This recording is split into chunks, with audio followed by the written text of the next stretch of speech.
thatched cottage not far off. Slender as was Jude Fawley's frame, he bore the 2 brimming house buckets of water to the cottage without resting. Over the door was a little rectangular piece of blue board, on which was painted in yellow letters, Drusilla Fawley, Baker. While emptying the buckets at the back of the house, he could hear an animated conversation in progress within doors between his great-aunt, the Drusilla of the signboard, and some other villagers. "And who's he?" asked one, comparatively a stranger, when the boy entered. "Well, you might ask it, Mrs. Williams. He's my great-nephew, come since you was last this way. He come from Mellstock, down in South Wessex, about a year ago, where his father was living, and was took with the shakings for death and died in 2 days, as you know. It would have been a blessing if God Almighty had took thee too, with a father and mother, poor useless boy. But I've got him to stay with me till I can see what's to be done with him, though I am obliged to let him earn any penny he can. Just now he's a scaring of birds for Farmer Trougham. Keeps him out of mischief. Why'd you turn away, Jude?" she continued, as the boy, feeling the impact of their glances like slaps upon his face, moved aside. Jude went out to the bakehouse, where he ate the cake provided for his breakfast. The end of his spare time had now arrived, and emerging from the garden by getting over the hedge at the back, he pursued a path northward, till he came to a wide and lonely depression in the general level of the upland, which was sown as a cornfield. This vast concave was the scene of his labours for Mr. Trougham the farmer, and he descended into the midst of it.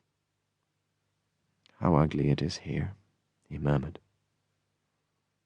The fresh harrow lines seemed to stretch like the channellings in a piece of new corduroy, lending a meanly utilitarian air to the expanse, taking away its gradations. The boy stood under the rick, and every few seconds used his clacker or rattle briskly. At each clack the rooks left off pecking and rose and went away on their leisurely wings, burnished like tassets of mail, afterwards wheeling back and regarding him warily, and descending to feed at a more respectful distance. He sounded the clacker till his arm ached, and at length his heart grew sympathetic with the bird's thwarted desires. He ceased his rattling, and they alighted anew. "Poor little dears," said Jude aloud. "You shall have some dinner. You shall. There is enough for us all. Farmer Trougham can afford to let you have some. Eat then, my dear little birdies, and make a good meal." They stayed and ate, inky spots on the nut-brown soil, and Jude enjoyed their appetite. All at once he became conscious of a smart blow upon his buttock. The birds and Jude started up simultaneously, and the dazed eyes of the latter beheld the farmer in person, the great Trougham himself, his red face glaring down upon Jude's cowering frame. "So it's eat, my dear birdies, is it, young man? I'll tickle your breeches and see if you say eat, dear birdies, again in a hurry. That's how you earn your 6pence a day for keeping the rooks off my corn." Whilst saluting Jude's ears with his impassioned rhetoric, Trougham had seized his left hand with his own left, and swinging his slim frame round him at arm's length, again struck Jude till the field echoed with the blows, which were delivered once or twice at each revolution. Presently Trougham grew tired of his punitive task, and depositing the quivering boy on his legs, took a 6pence from his pocket and gave it him in payment for his day's work, telling him to go home and never let him see him in one of those fields again.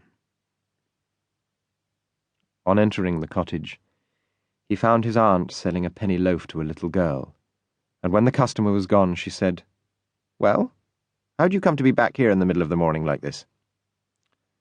"I'm turned away." "What?" "Mr. Trougham have turned me away because I let the rooks have a few peckings of corn.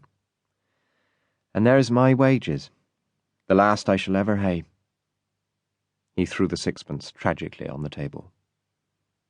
More angry with Jude for demeaning her by coming there than for dereliction of duty, she rated him primarily from that point of view, and only secondarily from a moral one. "Not that you should have let the birds eat what Farmer Trougham planted. Of course you was wrong in that." Jude, why didst go off with that schoolmaster of thine to Christminster or somewhere?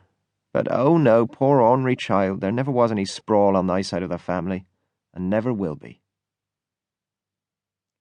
"Where is this beautiful city, Aunt?"